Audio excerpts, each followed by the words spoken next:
Today's daf yomi is Bava Basra Kuf Chaf Daled, Bava Basra 124, and today's daf is dedicated for Shmira for the Chayolim, Natsala for the Shuyim, and Yeshua for Am Yisrael in this Eis Tzara, salvation for Am Yisrael in this difficult time. So the Gemara, we're going to start on 124a on the second line. The Gemara is discussing a concept that we know a firstborn gets a double portion of the estate. But the question is, does he get a double portion of the estate that increases its value on its own without any contributions by the orphans? So that's a dispute between the Tanoim.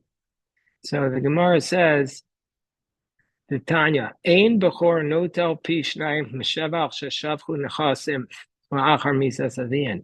A firstborn does not get a double portion in the increase that increased on its own after the death of their father. So the position of the Tanna Kama is, I don't care how it increases, you only get a double portion in what is muchzak, what's there at the time of the death. But after the death, if it increases, the firstborn doesn't get a double portion. He gets a regular portion, but not a double portion. Everybody gets a portion in the increase, but not a double portion. Whereas Rebbe says, we're joined today by celebrity, Rav Hillel. You have a cold, by the way?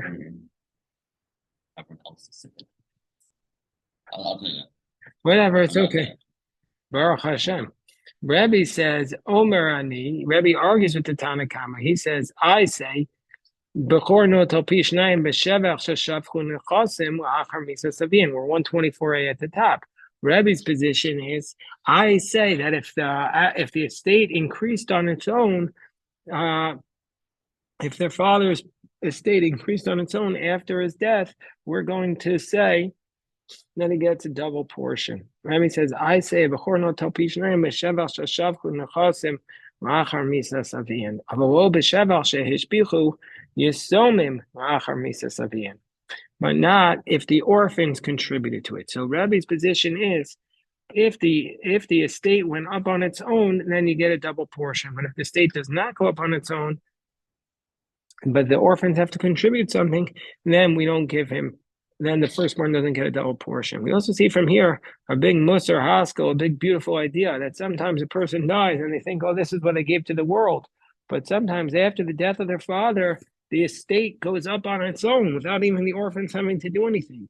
And so a person's contributions, if they do good in the world, can be like compound interest, continue to grow and grow and grow. That's the very powerful idea. So anyway, we see from here the fundamental dispute between the Tanna Kama and Rabbi Yehuda. Tanna Kama says the firstborn only gets a double portion, whatever is actually there at the time of the death. Whereas Rebbe says, no, if it went up on its own without a contribution of the orphans, the firstborn also gets a double portion of that. But now we have the next comment. It says, Yarshu Shtar Chov, let's say they inherited a note, an IOU, Bechor Notel Pishnayim, then the firstborn gets a double share in that. Yatzalei and Shtar Chov, and let's say a person has a note against the estate, Bechor no same Pishnayim, the firstborn has to give a double portion. So Rabbi says that if there is a note, that's considered like it goes up on its own, and he collects a double portion. And if there's a note against it, he has to give a double portion. Mim Amar any knows same any note. Let's say he says, I'm not going to give anything, and I'm not going to take anything, meaning I don't want the firstborn claim because it's going to cost me money. Rishai is permitted. So the Gemara asks the question, what's the reasoning of the rabbis whose position is that even though the estate goes up on its own, you don't get a double portion of that, whereas Rebbe says you do. So the Gemara says, because it says that the firstborn you're giving to him, the word giving him a double portion. So matana karye rachmana, the Torah is calling it a gift. Ma matana ademate liyade, just like a gift, it's not his until it comes into his hands. Af chelek bechora ademate liyade. So too, the firstborn portion So we're going to say Avchelak Bechora. So to the firstborn's portion, we're going to say Adamato Yade. The firstborn does not get it unless it was until it comes into the estate of the person who bequeathed it to him during his lifetime. But the stuff that came into the estate after the death, he doesn't, and he didn't have in his life, he doesn't bequeath to his son. Just like he can't give out a gift until he gets in his possession, so too, firstborn doesn't get a double portion on this. So the Gemara says, Rebbe Omer, Amar Kra Pishnayim. The Rebbe says he gets a double portion. Makish Chelak Bechora, Chelak Pashut. We compare the firstborn's right to a person, to a regular son's rights. Chelak Pashut, just like a regular son. Even though he didn't get it yet, we're going to say it's considered like it's his, which is called Ro'oi. If it's earmarked for him, he's going to inherit it. So to in this case, even though he didn't actually get it yet, if it goes up on its own, he's going to get a double portion on it. Rabbanan Nami Aksiv Pishnayim. What do the Rabbanan do with that logic of Rebbe? They say, that's to tell us that the firstborn, he gets the double portion next to each other, like on one border. Let's say you have lands 1, 2, 3, 1, 2, and 3. 1, 2, 3. We don't say give the firstborn lands 1 and 3 and the other brother gets land 2. No, the firstborn will get the lands 1 and 2 or 2 and 3, that they're next to each other. That's what it says, Pishnayim. So the Gemara says, the Rebbe Nami Haksiv Laseslo. What does Rebbe do with Laseslo? Which means it's only his once it's in its possession. And it teaches us Shem Amar Any No Taveni No saying Rishai, that it's a gift, that he has the ability to say, if I don't want to take it and I don't want to give it, he's allowed to do that. So the Gemara, it doesn't tell us how the Chachamim understand that. So we'd have to say, says the Rashbam, the Chachamim Darshan, both of these laws mean Laseis Lo. Laseis and Lo. They learn it out from both of those words together. That's the Rashbam. Amar of Papa, but Dikla va'olim, let's say it was a palm tree and it grew a little bit stronger. Ara va'asik, serotonin. Or if it was a land and it became a little bit more fertile because of the sediments that got washed up on it, koyama, lo pligi deshakil, everybody would say under those circumstances that he gets a double portion there.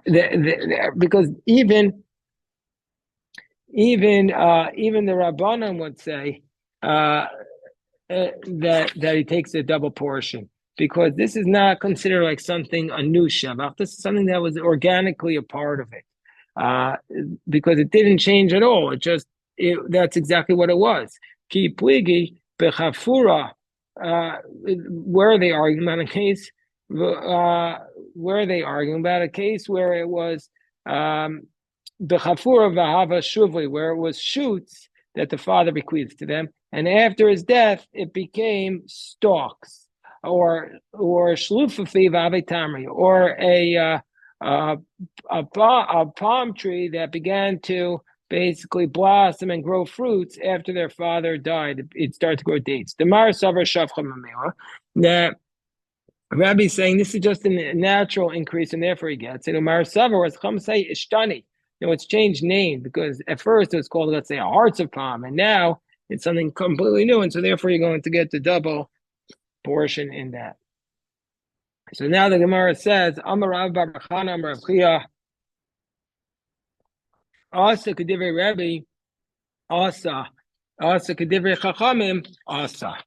So first of all, Rav Bar Chana says the name of Rebbe Chia, an astonishing halacha, which appears several times in the Shas. You can actually rule like either one. If you ruled like Rebbe, that the profits that increased on its own, the first one gets a double portion, that's permissible. And if you want to rule like the rabbis that you don't get a double portion in that, that's also permissible. Also, now we could say that Rebbe says his position, Omer Ani, I say. So Rabbi Yosef Engel says that this phrase, Rebbe says, I say, it appears 25 times in the Talmud, and it's an expression of tremendous humility. That Rebbe is saying, according to my limited knowledge, Rebbe could have just written it as the law, because he wrote the Mishnah, but he was saying, everybody else says this, but I on my own think it's like this. And he was saying his expression of humility. He didn't want to say that the law is like him. But here we're saying that you could rule, says Rabbi Chia, you could rule like either Rabbi or like either the Chachamim. So what was Rabbi Chia unsure about? Rabbi mechavero v'lo mechaverov, or halacha Rabbi mechavero v'afilo mechaverov. Says we know that when Rabbi argues with one person, chavero, the law is like it, but I'm not sure if he even argues with multiple friends, the law is like him. Since I'm not sure, therefore you could rule either way. Amar Rav Nachman or Amar Rav also lasos kedivri Rabbi. He says you're not allowed to rule like Rabbi. The rule is like the Chachamim here. Because Rav Nachman says the law is like Rabbi when he argues with one colleague, but not with multiple. Rav Nachman didei Amar, but Rav Nachman himself, that's what he said in the name of Rav. But Rav Nachman himself said mutar lasos kedivri Rabbi. Says you're allowed to rule like Rabbi. Because he says the law is like Rabbi even when he argues with multiple colleagues. And Amar Rava also lasos kedivri Rabbi. You're not allowed to rule like Rabbi. Like he says, like Rav, them asa asoi. But if you did rule like him, it's okay. Why? Because Savar Matin Itmar. He learned that we incline to say that the halacha is like the Chachamim, but we're not, and therefore we should rule like them. But it's not a straight out principle. There are other examples in the Talmud where you say you could rule like either way. And one of the cases is with, and this is halacha ma'isa to this day, that what time does nightfall begin? Does nightfall begin at dark, or does nightfall begin at a plaga mincha, an hour and a quarter before dark? And so therefore, that's why we say you're allowed to daven Marav early or late, depending on which way you rule. You don't have to always rule consistently like the same position. Tana Rav Nachman, Bishar Sifrei Debei Rav. So this is a sefer that these are the brisos of Rav on the book of Vayikra. It's also called Torah's Kohanim. And Shar Sifrei Debei Rav is the brisos on Vayikra. It's called Torah's Kohanim. The Shar Sifrei Debei Rav, that's the brisos on Bamidbar. And so that's what those are the brisos on Bamidbar. So Rav Nachman said, it says in the Sifrei Debei Rav, which are the brisos in Bamidbar, that which it states, Bechor Asher Yimatzel, or the Bechor ben Asnua gets a double portion with everything that we found him, means to say, Prat l'shevach she'eshpichu yorshin la'achar misa savir. He gets a double portion in everything except for those things which went up doubled in value after the death of their father. So, Aval shevach she'shavchu nechasem la'achar misa savir, but if it went up in value after their fathers, shakel, he takes shakel. Manu Rebihi. So basically, this is the position of Rabbi, because he says, what does it mean?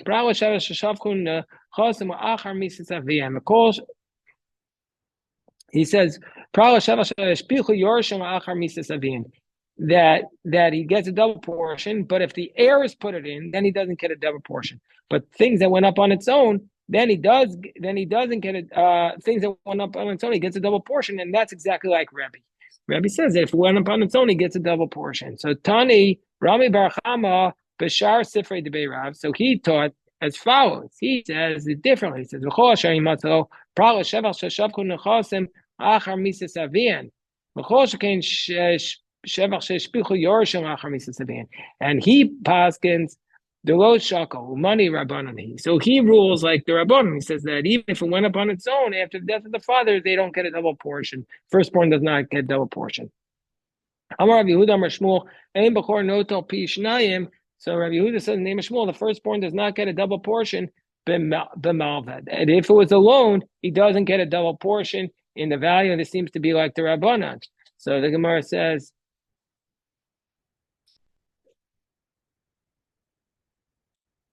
that they all split the share. So this position, who did Shmuel say is halacha according to? Ilema Rabbanan. If you want to say Shmuel was saying it's halacha even according to the Rabbanan, it's obvious. Ilema Rabbanan. Hasha shivcha the isei bereshusei amri Rabbanan lo shakel milva mibai. If it had increased even in his own possession without him putting anything into it, uh, the Rabbanan would say he doesn't get a double portion on a loan which wasn't even in his possession. For sure, he doesn't need to get, he's not going to get a double portion. Does the Rabbanan even need to say that? El Rebbe must be that it goes according to Rebbe. It doesn't make sense. You would say he doesn't get a double portion. What about the following fact? We have a brisa that states that if the brothers inherit a IOU, a note, the firstborn takes a double portion, whether it's a loan, whether it's interest on this. Meaning to say you're allowed to collect interest, the double portion. Rashbam says if it's a non-Jew, if you lent the money to the non-Jew.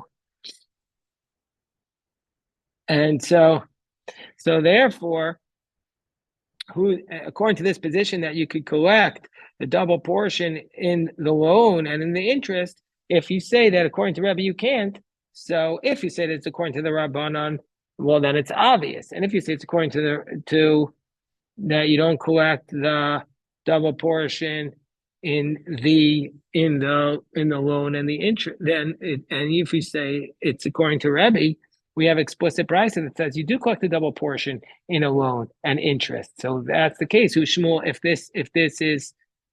If Shmuel's saying that Rebbe doesn't say that, who's this price alike? So the Gemara says, no, this idea that you don't collect a double portion in a loan goes even according to the Rabbanan. Why does it need to be said? It's obvious the Rabbanan say you don't collect a double portion even in Shevach that was in your possession.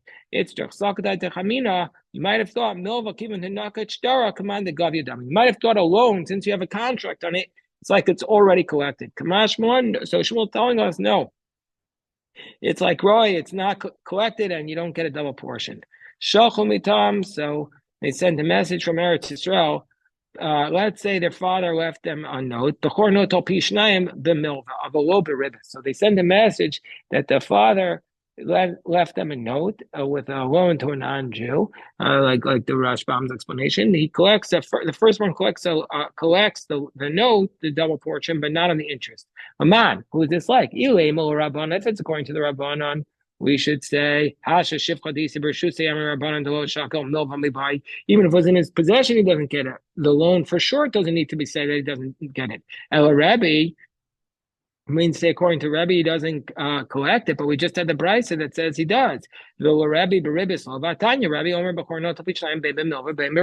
just said explicitly. Rebbe says you do collect it. The brisa says you do collect it. Rebbe said specifically you collect it in the loan and in the interest you collect the double portion.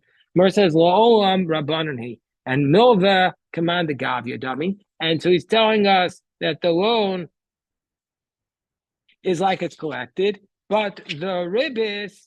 That's what gets double portion in the loan, but not in the ribbis, but not in the interest. But we see from here that this is a fundamental dispute amongst the Amoraim of Eretz Yisrael and Bava. According to the first position, he's saying that he collects the double portion in the loan because it's like it's collected.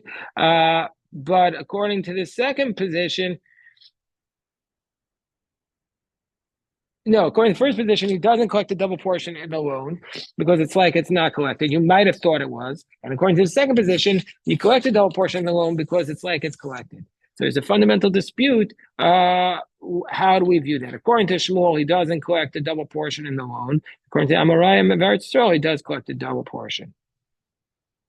Amemar came to our place and he expounded. The firstborn gets a double portion in the loan, but not in the ribbis. And this is even like the Rabbanan. Amarle, Nardai l'tamayo. So Ravina said to Rav Acha bar Rav, the Nardai follow their reasoning, like Rav Nachman, who said, what is it? Amarabba, Gavu Karka, Yeshlo, Gavu Mos, Enlo. That Rabbah said the orphans that their father left for them a loan, if they collected real estate to pay it, Yeshlo, the firstborn gets a double portion of this, because by real estate, there's a lien on it, it's like it's already in his possession. But cash, he doesn't get a double portion because Cash is like movables, and there's no clear lien on them, and so therefore it's not like in his possession, doesn't get a double portion. Rav Nachman Amar Gavu Mos Yeshlo Gavu Karka. He says the opposite. He says if you collect money, the firstborn gets a double portion on it because since the loan was with money, and so therefore it's considered like his muhsak on it, like the father had it already. Whereas with respect to real estate, he doesn't get a double portion because he lent him money, not real estate. And so therefore Rav Nachman holds like a maimer. The firstborn takes a double portion in the loan, in the value of the loan. And so therefore that's today's daf. We'll stop here. Shekoyach to everybody on today's daf. Yom Shkoyach. Anybody has a question?